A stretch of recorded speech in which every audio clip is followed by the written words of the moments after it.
So sometimes we need to find inverses of uglier functions like this one.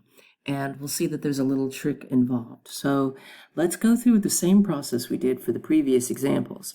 We're going to change f of x into y. And I'll just recopy this. All right. Then we're going to switch our x's and y's. And again, to do that, I'm just going to recopy. And looks like I got two equal signs. Let's get rid of that. And I'm going to copy them and then just go right here, change that to y. And you notice I'm changing both x's to y, so that's very important. Now we have to solve this thing for y.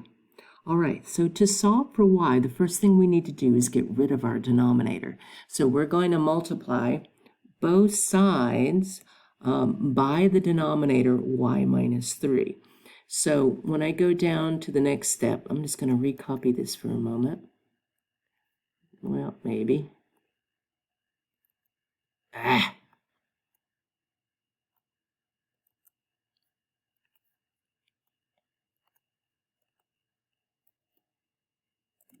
All right, and what I'm going to do is multiply both sides by the denominator y minus 3. So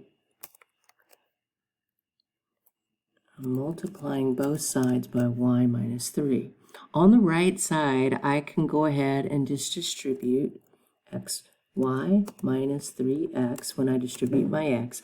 On the right side, though, y minus 3 cancels out in the denominator with the y minus 3 in the numerator, or the y minus 3 right here. So I have y plus 1 left.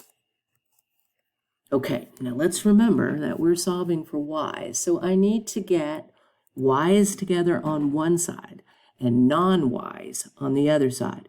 So I'm going to leave xy where it is, but I'm going to move the y that's on the right over to the left. And when it moves, it's going to become a negative when it goes across the equal sign.